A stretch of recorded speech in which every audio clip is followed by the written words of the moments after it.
Hello and welcome back to another episode of Fully Booked, the Hidden Gems author podcast, which Craig Touch and myself, Roland Hume, chat some of the interesting figures and leading lights of this crazy industry of writing and publishing. And today we are delighted to welcome Chris Kauzlarich, who is a short story author, a member of the Authors Guild. How are you doing today, Chris? I'm doing great. How are you? Thanks for having me. I'm very well. Thank you so much for joining us. Where are you joining us from? I am right outside Chicago, Illinois. Beautiful city, Chicago. There we go. Yes. Well, Chris, we're delighted to have you on the podcast. And of course, we wouldn't be here without the other man himself, Craig Touch, the owner and founder of Hidden Gems and an author himself. How are you doing today, Craig? Doing great. Thanks, Roland, and thanks for joining us, Chris. Yeah, you reached out to me because you wanted to talk about writing short stories, which is something that I know we have covered in the past a while back, but that's one of those topics that I think is really important. I mean, everyone who does it probably has a different way of doing it. And it's, for most of the writers, I think, that listen to this, they're writing novels, and it's almost like a different skill set, right? So to me, you can never hear enough about learning something new like this that can still be used in your business. Like sometimes writers, you might get tired of writing novels all the time. You want to mix it up a bit and do short stories, or maybe this is something that you've always wanted to try but were worried about. So I want to dive into some of the differences between the two, and talk about some of your tips and ideas for writing short stories. So why don't you start off by telling us a bit about yourself, your writing journey, and what got you into short stories and all that, and we'll just go from there. Yeah. So as Roland had mentioned, I joined the Chicago Writers Association and the Authors Guild. So I joined those after writing as a hobby for about it was for about a 10-year period of time. So of course, as a kid, kind of the cliche answer, I had written since I was little, but it was not something I ever really focused on that I wanted to do, and then kind of lost that habit as I went through high school into college and starting a professional career. But it was something that was always missing for me. After college, I had the opportunity to take time to actually start reading for enjoyment again, and really diving back into that. And in doing so, that's where I would see a lot of stories where it would spark an idea for me. And it's like, I should write a story. And it really started out with writing scenes. So weren't full short stories by any means, because a scene is not a story. It had no conclusion. It didn't have all the beats of it. But that was how it started for me, of reintroducing that to myself. And so over about, I would say, a 10-year period of time, I started writing a lot more, jotting down a lot of ideas. And I always wanted to write a novel and be a novelist, but that seemed really intimidating for me, especially when it was, I was really just trying to hone the craft of, can I write a scene before writing a story? And so it kind of built from there. I met some other friends working at a bookstore. So they became my friends, and we started our own writing group. And that was something that really was able to draw me in, give that social aspect, but learning from my peers of how to write a story, discuss it, and build on it from there. And still friends of mine to this day. And they're always my first readers of anything that I write.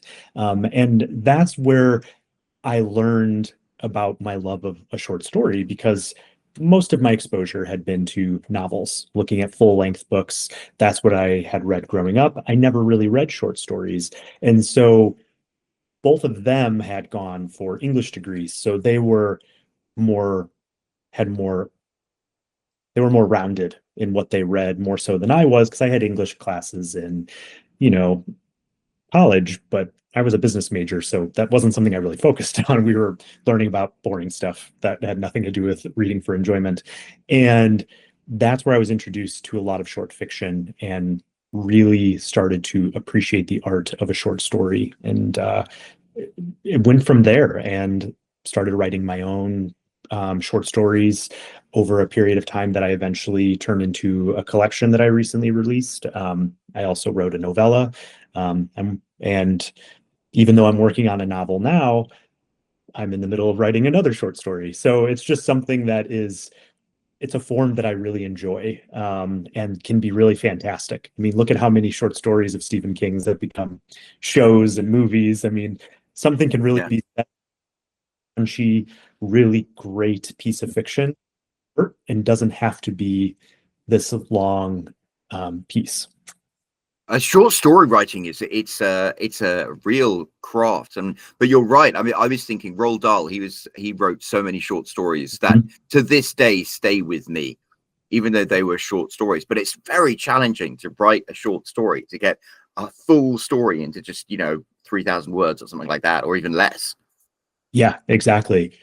Yeah, it's something about being that concise and still trying to hit all those beats of the story and to sum it up and give something memorable to somebody.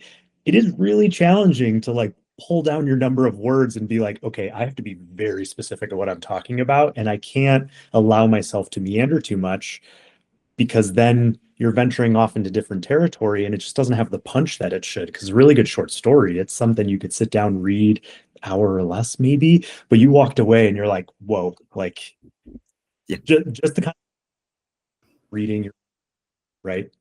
So. Yeah, and I mean that's so to me there's like two main challenges with writing shorts or with being a writer of short stories. The one is the writing of it, which is what we're saying is it's hard to capture all of that, all of the things that you want to say, making it into a compelling story, have characters that stick with us in a very short amount of space. And then the other part of it is selling it, right? Selling those short stories, making a living from it is very different than novels. You can do it in the same way if you want, but it's much harder since to try to sell a short story for the price of a novel, it's not easy. And even at novel prices, sometimes it's hard to for especially for self-published authors to make a living when they have to spend all the money with editing and covers and then marketing, publishing, and advertising. With a short story, if you're spending all that money, even forget about all the rest of it, but just advertising alone will eat away any potential profits you make. So I know a lot of authors, and what we talked about in the past is the idea of entering contests and selling your short stories to magazines, pulp magazines, and all that. So, and then obviously at the end, pulling them into a collection. And then being able to sell it as a novel. So let's talk a little bit about that, and then we'll go into the writing process, just so people have an understanding of what to do with that short story before they decide if they want to even write one. What are you doing with yours? How are you selling yours until you said you pulled it recently into a collection? But like each one of those stories, did you just write them for the purpose of doing a collection, or did you actually try to earn some money from each of those stories? Yeah, so those stories that I put together into that collection, a few of them over the years I did submit to publications to try to be in some kind of literary magazine or a contest. Nothing came out of those because, I mean, you're getting thousands of entries, so I wasn't lucky enough to be one of the ones to have something happen with those stories, with those. But it really is, there isn't much you can do with individually because they're such small pieces, which is really a shame too, because a lot of publications, when I was younger, and you hear about all these great authors from back when you go back to the 90s and 80s and further back, there were tons of magazines they can send them to, and there isn't a whole lot left when it comes to like these written publications to send them to, which is unfortunate. But with a lot of these stories, they were just stories that I had written over time, where just an idea would happen and I would write them just for the practice and art of doing it, or me trying to express something through a story. A few of them were even me trying to process something that was going on in my life and turning it into a fictional story to help me process that. And this particular collection, outside of maybe like 3 or 4 of the stories that are featured in it, 14 total, they were just favorites of mine that, looking back, and it's like, here I have all these short stories over a 12-year period of time, which ones are my favorites? And I thematically put them together into a short story, and then went through the work of really sitting down and making sure, okay, are these complete? Because I know some of them were just scenes, and if people read them, they're like, this isn't a full story. And, revising them, working with my editor, and actually getting them polished and professional and ready for a book. But yeah, like you said, for a few of those, I did try the magazine route. I used Submittable and looked for different literary publications. There were a few contests I submitted to, and that is a route to take. Going forward, I think my strategy with them, because I will keep writing short stories when that idea hits me, and I don't think something is novel-like, then I'm going to pursue writing novels as well. It's like, so this next short story I'm writing, it doesn't even have a name yet. I was hoping to have it done in time for Halloween.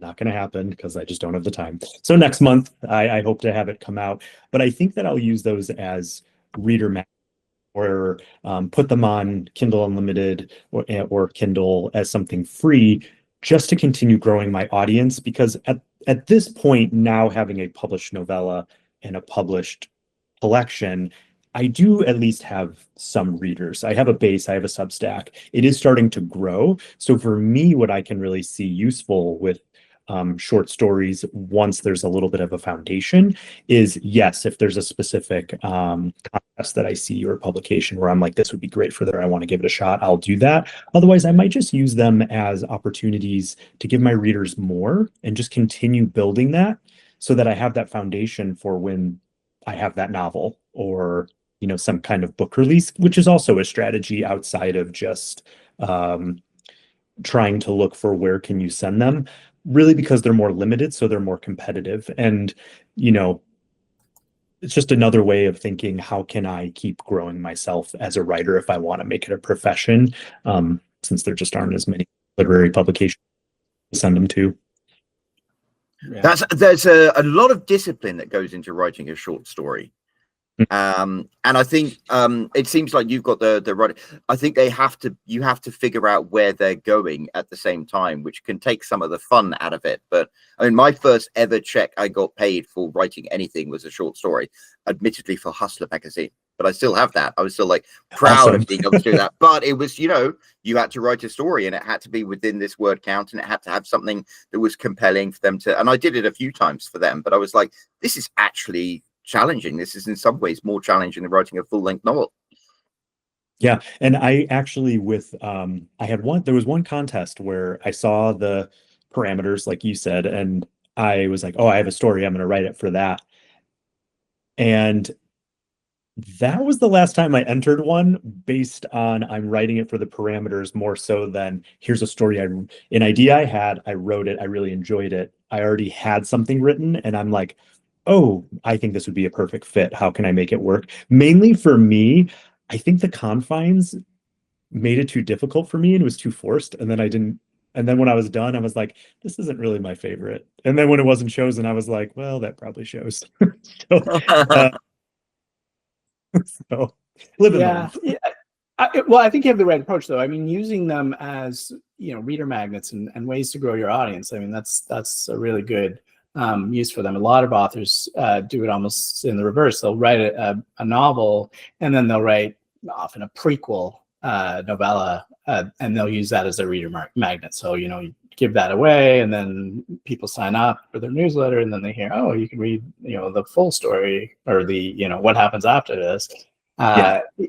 And I think doing that with short stories is a really good idea, since, as you said, it's hard to really do anything else with them to earn individually. Have you looked? I know lately I've seen all these on Amazon, they have their short reads, this new short reads section, and you do see a lot of short stories by some big names. I've seen some big, at the top of the list is a lot of the big names. But again, I'm not sure. They're all selling for around 99 cents. I'm not sure how much they're really profiting off of those, and whether it's realistic for self-publishers to try to do anything with that. But if you were to put it up there and not do much advertising, I mean, it's hard to say, because really, I think without any advertising, you're just going to get lost. But I'm not sure. Have you tried putting them up at all? I have in the past, before having actual books that people could purchase, and I do feel like it got lost. And I know things. So like when you used to do KDP, I feel like I don't know if this has changed because I don't actually see what's advertised, but I feel like several years back, if you would put something on KDP and you had so many, like twice or 5 days or something like that in every 3-month period where you can give something away for free and they advertised it and stuff like that. I remember used to see a lot of traction from those countdown deals, and now I don't really feel like they do anything. Oh yeah, Probably, you're totally right. yeah, and I don't know if that's part of it. And then another thing in the past, when I would put stuff up, even at 99 cents, because you know, things have changed also. I have taken more time to make sure that the cover, like I'm making cover images that actually look professional. Like if I put stuff up, back then you're like, oh, you could use or like maybe 5-10 years ago, oh, you can make Amazon had their own little cover creator. They looked pretty clip artish. So then when you put up a book, I mean, people judge by the cover. So it's like I put stuff up and I'm like, well, nothing happened at 99 cents. If I made it free, maybe I'd get a little traction. But I was brand new and I never had anything up before. So I think there is something that goes into if people don't start to recognize you, and not that I'm recognizable by any means in like the flood of people, but I actually have reviews and have some people that have read my stuff and are following at least on a few places to where it's like, oh, I'll get a few reads that way, right? If you don't have that, then I don't know, it's just the sheer amount of that people are putting in there, you might get lost, but people always get discovered. So I mean, you never know. I just know that I have also not had good luck with using the Amazon, like doing ads in conjunction. I feel like I get way more click and spend than I'm getting from sales. So I'm kind of like, I'm just not going to do that either because it doesn't weigh out for me. But it's different for everybody, and I'm also not really a person that likes to spend a lot of time trying to learn how to do marketing things. So I mean, you can spend as much time writing a book as doing marketing. Right. And I'm like, I'm doing all this myself. I don't so yeah, and like you said, I mean, putting a short story into KDP, I mean, at half a cent a word, how much you really earning, right? So yeah, it's a tough thing, and I don't know, like you said as well, like I don't know that those deals really make a difference anymore. It used to be a free book could do something for you, but even then, I always used to have this sort of debate with Roland about whether or not giving away a lot of free books, which authors do, and they still do, but I think they did it more back in the day, to try to grow your mailing list. Mm-hmm. Is that a great strategy? Because I always felt like the people that are signing up for a free book are not people that are going to be spending on your next book. Right. So you end up growing your list, but what's the quality of that list in terms of whether or not you can sell into it? So yeah. So sadly, the idea of selling short stories is not as straightforward as as novels. It's not to say that it's impossible, but you have to definitely think outside the box, and you have to be willing to try different things, such as contests and the few magazines that are left, and putting it up on Amazon, using it for reader magnets, all that stuff. But if you are going to go ahead, let's now talk about sort of the differences of writing a short story versus a novel, right? Like the idea that everything has to be so compact.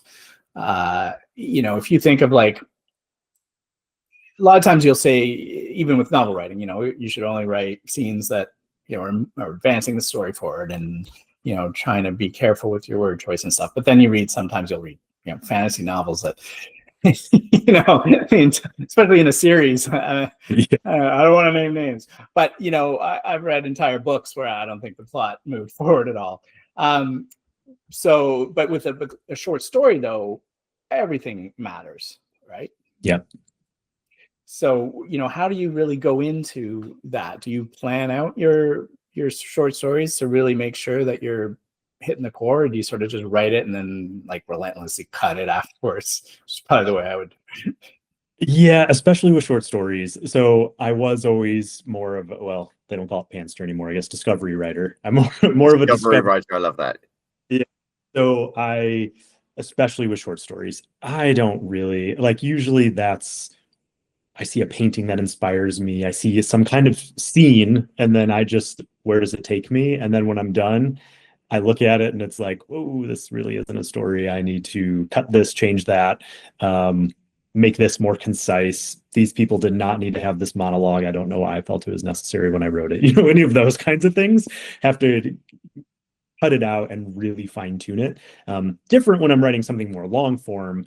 I feel like I at least make a structure, some kind of structure to it. For short stories, I simply just, whatever that initial spark was, start there and then just go until I feel like I'm done, of how my brain downloads it, I guess I should say, onto the page. Then I read it, and that's when it's like I really had to learn what revision was and how to really work on that as being part of the art form that I had to, and it's never mastered, and certainly not mastered by me, but attempt to master it, because it really required me to go back in that drafting process and go, okay, this needs a second, this needs a third draft. This whole beginning, like the whole scene started from the beginning, that's the middle of the book. That makes no sense as the beginning. I need to add this whole new section, which actually is kind of interesting me as a writer, and something that I've been told from beta readers and my editor. I write very lean, and I'm always somebody that people ask questions of, I need more. So, you have some writers who just write so much and they're like, oh, I have to kill my darlings and cut all these things out. And I'm like, I usually have to add thousands of words with each draft, because I'm such a so yeah. Do you find that challenging? Because I always feel like it's more challenging to add stuff than take stuff away. Yeah. And I think it's just because when I write, I don't know if I'm just, a lot of it has to do with adding more details or just fleshing out a piece more. So it's almost like when I write, it's almost that kind of structural bones piece of it as I write. It's almost like I'm writing a long form outline with some flesh to it, opposed to when I write out, because it becomes a scene or possibly a story, but then it's like, well, we need more dialogue here. Give me, like, I want to feel more of the senses here, more of the scene here. Whereas, like we said, there's some writers that I know personally, they write these big, huge, beautiful things, but it's like, you can cut so much of that because you lost me, because I started to get a little bored, even though it was beautiful, right? And that's never me. I'm always where people are like, well, I'd like to know a little more. And I'm like, oh, okay. Yeah, I could do that. So, yeah, I don't know. Kind of the opposite.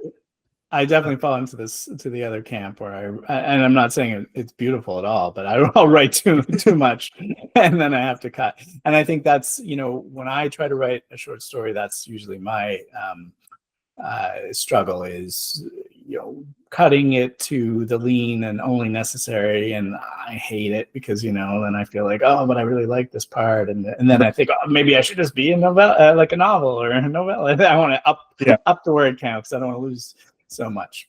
With a novel, you still want to make cuts, but like if you like a scene, you can keep it. It's not a problem. Whereas with a short story, it's like you might still like the scene, but if it's really not key and you're going long, you're gonna have to cut it. How long are your short stories typically? I would say anywhere probably my average is close to 5,000-6,000 words is probably, no, we'll say 4,000 to 6,000 words. I was going to say, because you're approaching novella territory there, aren't you? Yeah, because like even my short story collection, there's quite a few of them that are only 2,000. I have a piece of flash fiction in there at the end, but then I have one short story, even though it's probably not a short story anymore. It's probably a novelette, maybe, because it's like 22,000 words. So, which oddly enough, that was an example of one that was a scene that was 2,000 words. And then when I was polishing it and making it like, okay, this is going to be in a book, so like I really need to focus on this, my mind just went wild and it went from 2,000 words to 22,000 words. And that's when I felt like it was a full story. So like the beginning was the scene that I had that was like, oh, it's so cool. It's kind of Twilight Zone, Tales of the Cryptish. But then there was the big question at the end of, well, what happens next? And if he does this, then what? And then I just kept going and going and going and going until it was 22,000 words. And then it worked and I felt really satisfied with it. So yeah, it could just kind of depend, I guess. But I think my average is probably more like 4 to 6,000 probably. Yeah.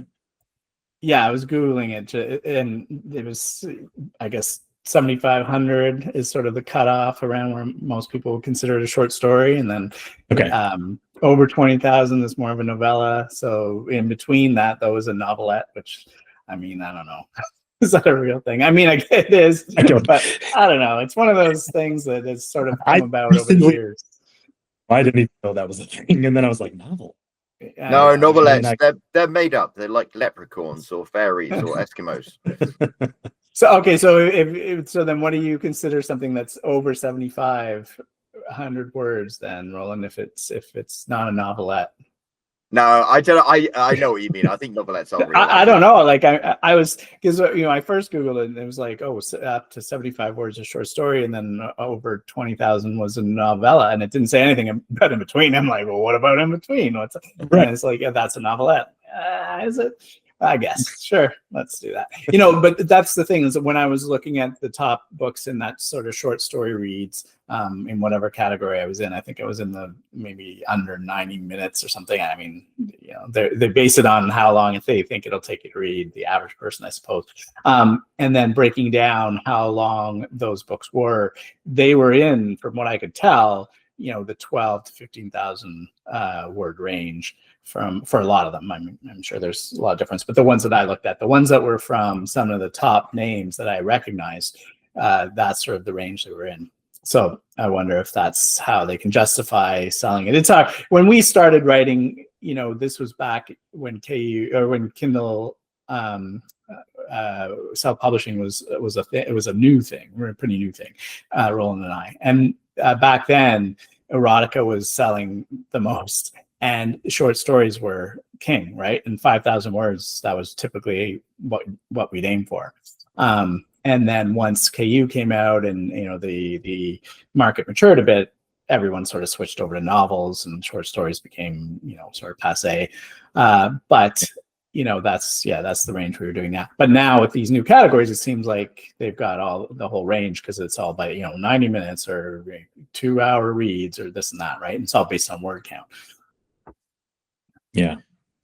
Which that was something I've talked about this with my friends a lot. It's just interesting with our attention economy the way it is, that short stories aren't more popular, but they'll make their comeback now. Now that everything's in short little video algorithms, maybe people are like, I just want a shorter story. I don't want people to stop reading novels, because I love novels and I want to be a professional author. So by no means do I want any of that to be disrupted. But it does surprise me that short stories still haven't picked. I mean, it seems like they're starting to get a little bit of a comeback. But like with this collection, for example, I tried to this was the first thing that I used to try to get an agent. Like, it was my first finished thing where I'm like, I'm gonna query agents. I'm gonna try to go that route. And I had agents reply to me, but they just said, unless you have a novel that I could sell first, and this is something you feel, I can't sell it as collections don't sell unless they know who you are.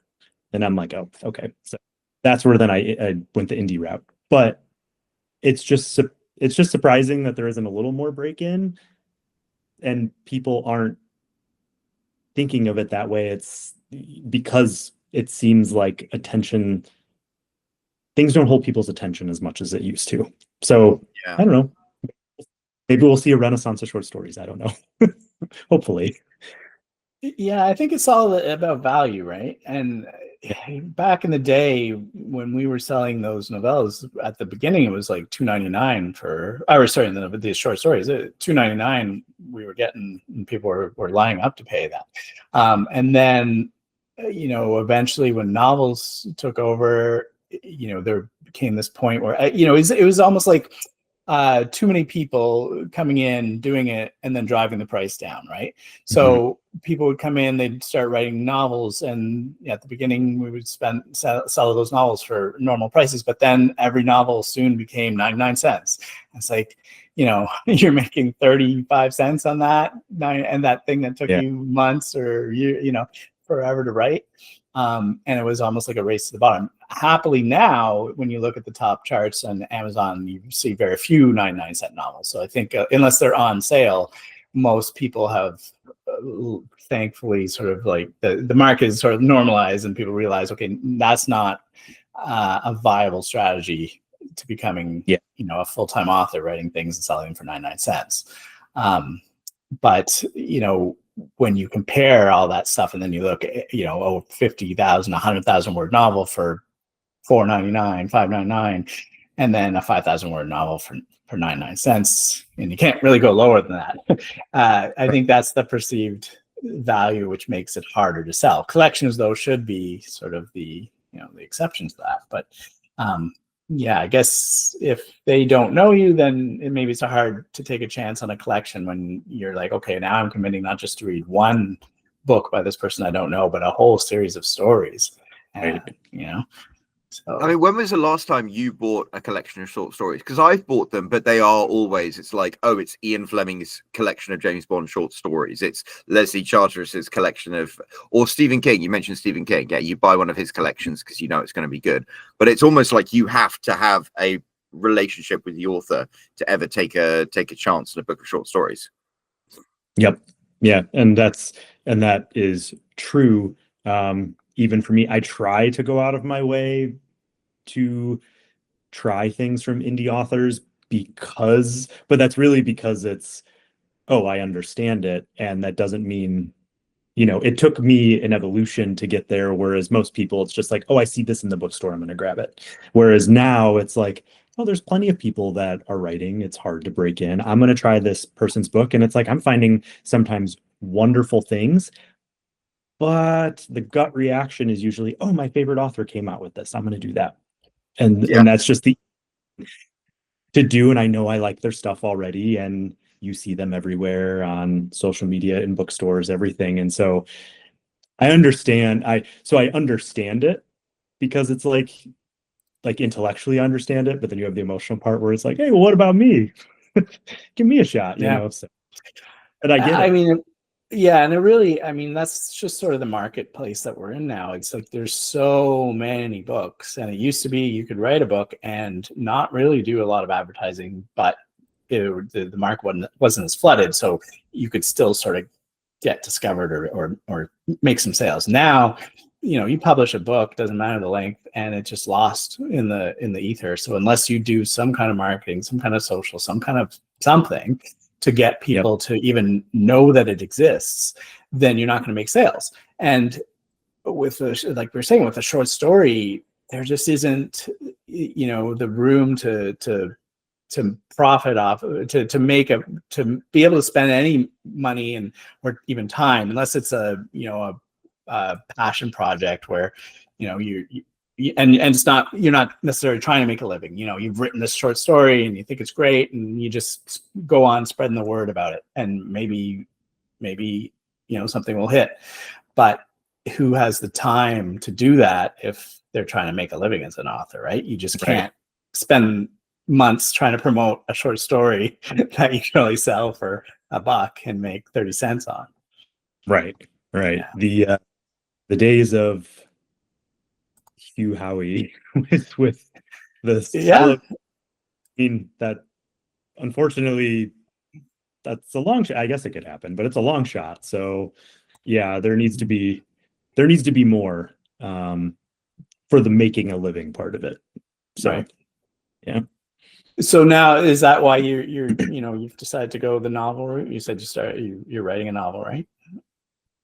Yeah, so I've always wanted to write a novel. I just never, part of it was I didn't know how to craft something that long. I have before, years ago, tried to write a novel, and by the time I was done with it, it was maybe 40,000 words, and I was like, I do not know how to really structure a story well enough for me to try to do this. So it was something I always wanted to do, kept writing, and then as I short stories were easier to experiment with themes and different things of that nature, and practicing like the beats of a story and narrative and everything. It was easier to do with a short story because I could wrap it up sooner.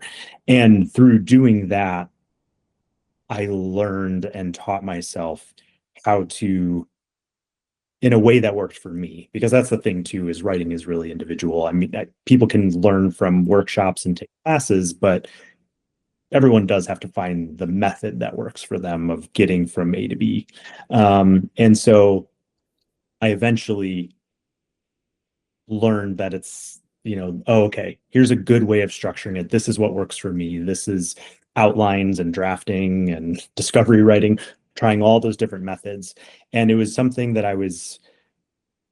I now feel that I technically, from like a technical perspective, can execute on. And so that is something I've been working on, but I still very much, just anytime an idea comes into my head, it always starts with a short story, mainly because it's practice. But a lot of times that as I write it into a short story, then that's where I can identify, oh wait, no, this could be a full-size book. I can see exactly where I can expand this. I have so many more questions for myself with these characters now that they've come alive to me. So if anything, I would say short stories are, yes, like some people maybe can make a living doing them. It's harder now than it used to be. But it's a great avenue for practice, for idea generation, and just keep developing that art and seeing what they could grow into, because a lot of them can grow into something so much more than just that initial little piece that you created. So as much as I'm focusing on novel writing now, I probably every month or 2 months have a new idea that it's like, oh, I'll just write a short story. And then a couple of them are now on my, so it's almost like my ideal list of what I want to make a novel is starting to become as large, well, not really, but feels like it's becoming as large as my TBR list of books I need to read, where I'm just like, oh yeah, I'll file that one for later. So who knows if I'll ever get back to it, but it generates and helps create and ignite more ideas, or take something small and makes it into, oh, I see this whole vision for something bigger. So I am very happy that I learned and spent so much time trying to hone the art through short stories, because I think it really helped develop my skills to go into something bigger in a way where I just felt I was just more ready for it. I tried diving in with a novel, like I said, much, much earlier, and I was like, this was a disaster. So I'm just walking away from this. This is just gonna collect dust. I'm not that again, because I don't even know what I wrote. So yeah, that's kind of how Yeah. that's where.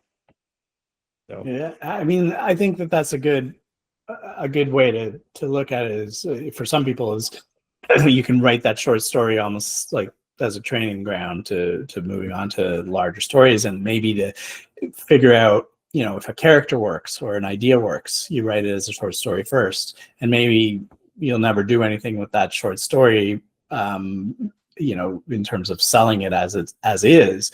But if it becomes the seed or kernel of a larger story, then it still has a lot of value. And I mean, even if you don't do anything with it, it still has value in the sense that you're still writing, you're still practicing. And like any skill, the more you write, the better you're going to get.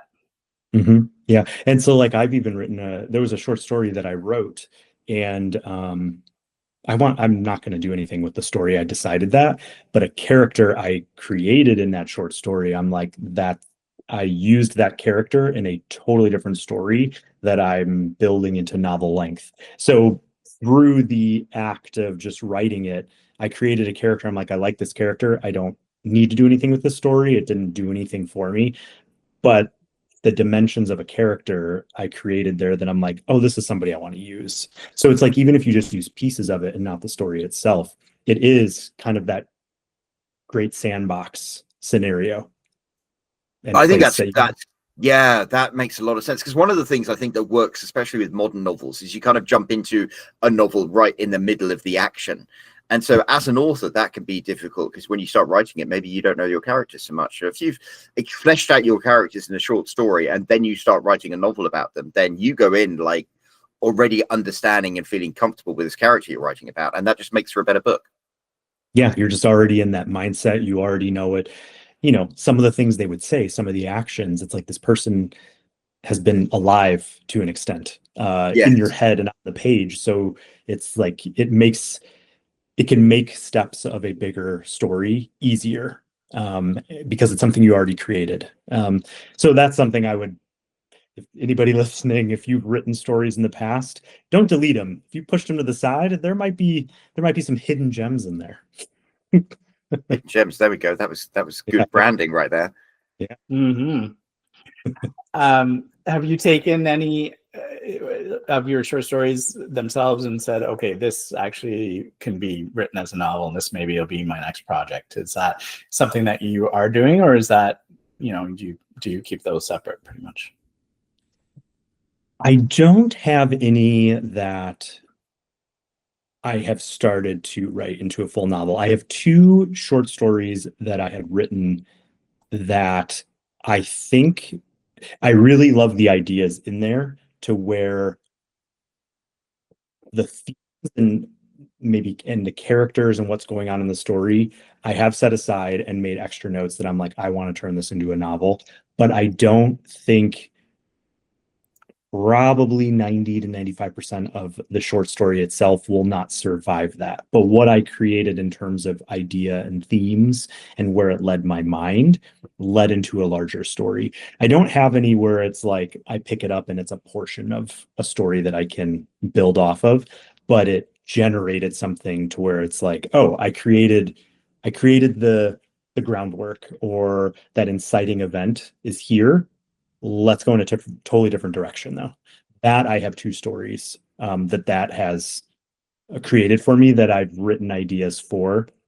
I haven't started writing them yet, though, because I'm in the midst of revisions on my first novel. It's about 95,000 words. So I've already gone through structural edits and stuff, and I'm revising it. So where it's, oh, I'm going to try, I have this idea, and, squirrel, I'm going to go over here and work on this. I'm trying to stay focused, which is hard because I keep getting ideas. But I have lots of things written down for other stories. So I have 2 short stories that will be in an.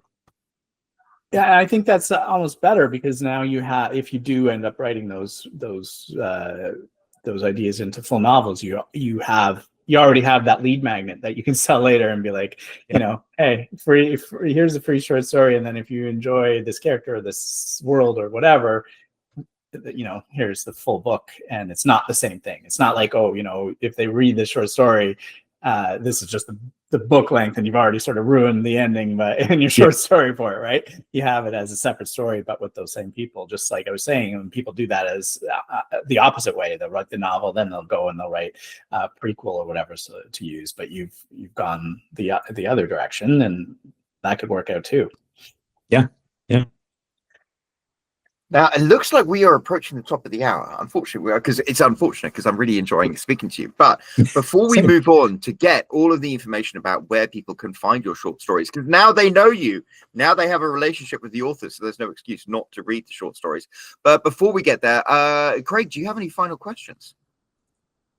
No, I think that, this covered a lot of ground on sort of like the realities of writing short stories. There's pros and cons to this, as there is for everything.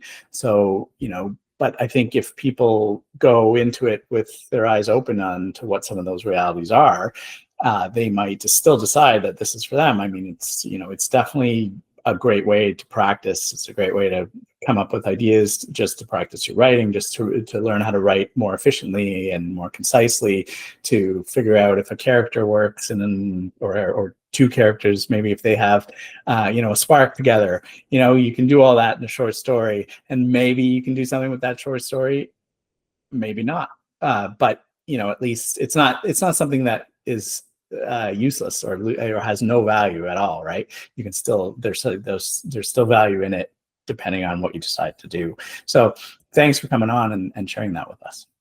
Yes, thank you.